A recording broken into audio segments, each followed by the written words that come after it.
काली माटी से बना छोटा सा गांव जिसमें आदम और हव्वा अपने दो पुत्रों कैन और हेबेल के साथ रहते थे, शांति और समृद्धि का प्रतीक था।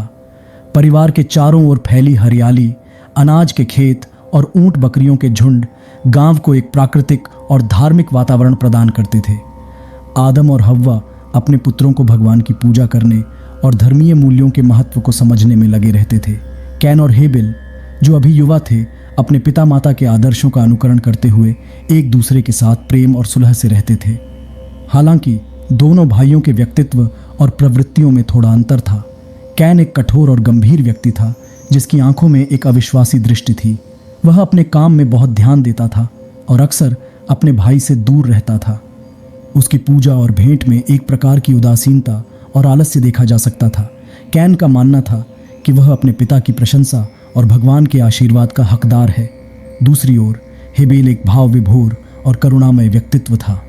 वह अपने पिता और माता के साथ साथ भगवान से भी गहरी प्रेम और श्रद्धा रखता था। हेबेल अपने भाई कैन को समझने और उसके साथ बातचीत करने का प्रयास करता था, लेकिन कैन की गंभीरता और उदासीनता उसे कई बार निराश कर देती थी। एक दिन आदम और हव्वा ने कहा, बेटे, आज तुम दोनों भगवान के लिए अपनी पूजा और भेंट लेकर आओ। हम उनकी कृपा के लिए प्रार्थना करेंगे। कैन और हेबेल ने उत्साह से इस आदेश का पालन किया। कैन ने अपने खेतों से सर्वश्रेष्ठ फसल का चुनाव किया और उसे भगवान के लिए अर्पित किया। वहीं हेबेल ने अपनी सबसे स्वच्छ और लालित भेड़ों में से एक को चुना और उसका बलिदान किया। जब भगवान ने दोनों भाइयों की भेंट देखी तो वह हेबेल की प्रार्थना को स्वीकार कर लिया, लेकिन कैन की भेंट को अस्वीकार कर दिया। यह देखकर कैन का चेहरा क्रोध से लाल हो गया। वह अपने भाई पर गुस्से से झपटने लगा। तुम्हारी भेंट क्यों स्वीकार की गई जबकि मेरी नहीं? कैन ने गर्जना की। भाई, मैं भी नहीं जानता कि भगवान ने ऐसा क्यों किया, हेबेल ने धीरे से कहा। लेकिन हम उनकी इच्छा को स्वीकार करने के अलावा और क्या कर सकते हैं? मेरी भेंट भी उतनी ही पवित्र थी। क्या भगवान मेरी उपेक्षा कर रहे हैं? कैन का चेहरा अब आक्रोश से भर गया था। भाई, हम भगवान के अंतिम निर्णय पर विश्वास रखना सीखें, हेबेल ने कोमलता से कहा। उनकी इच्छा हमारी समझ से परे हो सकती है, लेकिन हम उनका आदर करना सीखें। कैन ने अपने भाई की बातों पर कोई ध्यान नहीं दिया। उसके मन में एक जलन और अविश्वास का भाव बढ़ता जा रहा था। वह बार बार यह सोचता था कि उसके साथ अन्याय हुआ है और भगवान उसकी उपेक्षा कर रहे हैं। आदम और हव्वा ने अपने दोनों पुत्रों को इस स्थिति को शांति से सुलझाने का प्रयास किया, लेकिन कैन का गुस्सा शांत नहीं हो रहा था। उसका विश्वास भगवान पर और अधिक गिरता जा रहा था और वह अपने भाई हेबेल को लगातार देखते हुए अपनी ईर्ष्या को दबा नहीं पा रहा था। कैन और हेबेल के बीच की तनावपूर्ण स्थिति ने आदम और हव्वा को चिंतित कर दिया था। वे अपने पुत्रों को समझाने और उनके मतभेदों को सुलझाने का प्रयास करते रहे, लेकिन कैन का रवैया उनके प्रयासों को विफल करता जा रहा था।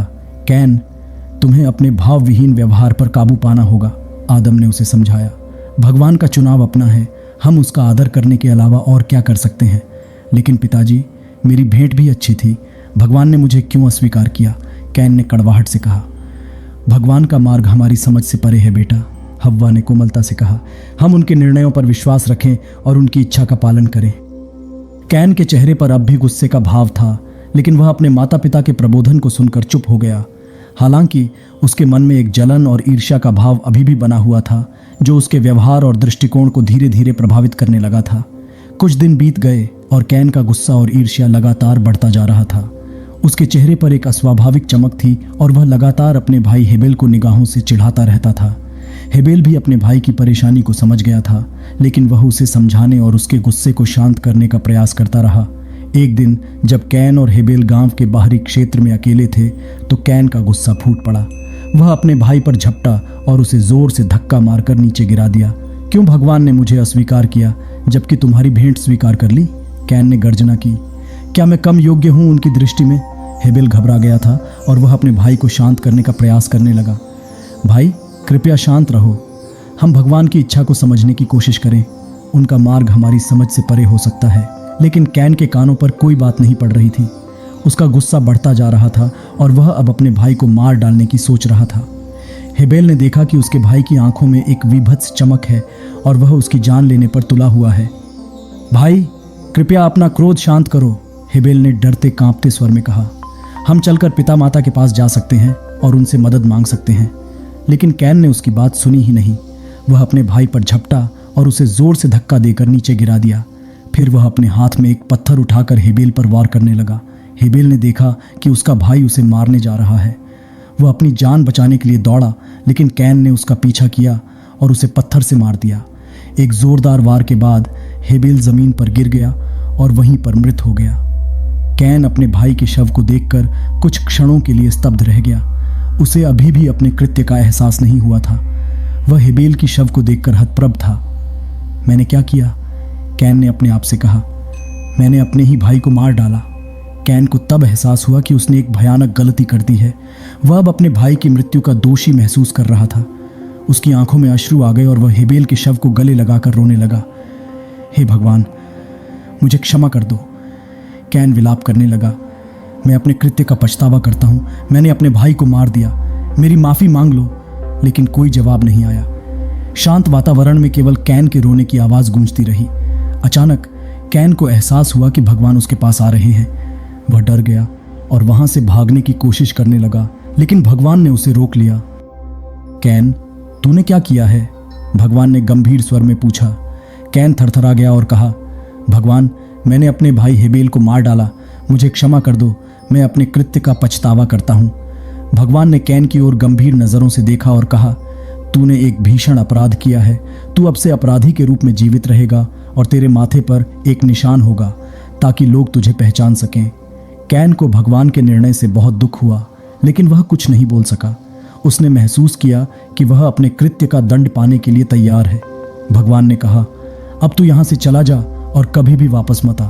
तू अब एक परदेशी होगा और तेरी जीवन यात्रा कठिन होगी। कैन ने अपने भाई के शव को एक अंतिम बार देखा और फिर वह एक दूर के देश की ओर चल दिया। उसके चेहरे पर अब पछतावा और दर्द साफ नजर आ रहा था। वह जानता था कि उसने एक अपरिमित पाप किया है और अब उसे उसका दंड भुगतना होगा। जैसे जैसे वह चलता गया, वह अपने भाई हेबेल की याद में डूब गया। उसे अब भी उसके साथ किए गए अन्याय का एहसास था और वह अपने कृत्य का पश्चाताप करता रहा। कैन को अब अपने दुर्बल स्वभाव और कमजोर विश्वास पर पछतावा हो रहा था, जिसने उसे इस घटना तक पहुंचा दिया। जैसे जैसे वह दूर जाता गया, कैन को अपने भाई हेबेल की कमी और उसके प्रति अपनी गहरी शोक महसूस हो रही थी। वह जानता था कि वह अब कभी भी अपने भाई से मिल नहीं पाएगा और यह उसे और अधिक दर्द देता था। भगवान, मुझे माफ कर दो। कैन ने अपनी यात्रा के दौरान कई बार कहा, मैं अपनी गलती समझता हूँ और मेरा पश्चाताप है। कृपया मुझे अपनी कृपा दो ताकि मैं अपने कृत्य का प्रायश्चित कर सकूं। हालांकि कैन को किसी प्रतिक्रिया या उत्तर का इंतजार नहीं था। वह केवल अपने कृत्य का पश्चाताप करता हुआ और अपने भाई की याद में डूबा रहता था। उसका पूरा जीवन अब एक निर्वासित व्यक्ति के रूप में बीतने वाला था, जो अपने भाई की हत्या का दंड भुगतता रहेगा। ऐसे में कैन का जीवन एक परिवर्तन के मार्ग पर था। वह अपनी गलती को स्वीकार कर चुका था और अब अपने कृत्य का प्रायश्चित करने का प्रयास करने लगा था। उसका पश्चाताप और अपने भाई के प्रति गहरी शोक उसके आत्मविश्वास को धीरे धीरे ध्वस्त कर रहे थे। कैन जानता था कि उसे अपने जीवन में एक नई दिशा खोजनी होगी और वह इस महान गलती से सबक लेकर आगे बढ़ेगा। आपका आभार इस वीडियो का आनंद उठाने के लिए। यह वीडियो केवल दूसरे अंश का एक हिस्सा है और हम आशा करते हैं कि आपको ये वीडियो पसंद आया होगा। अगले अंश के लिए तैयार रहें, जहां हम आपको और रोचक जानकारी प्रदान करेंगे। यदि आपने अभी तक हमारे चैनल को सब्सक्राइब नहीं किया है तो कृपया हमें सब्सक्राइब करें और बेल आइकन को दबाकर अपडेट प्राप्त करें, ताकि आप हमारे नवीनतम वीडियो के साथ कदम साथ बढ़ा सकें। आपका धन्यवाद और ईश्वर आपको आशीर्वाद दें।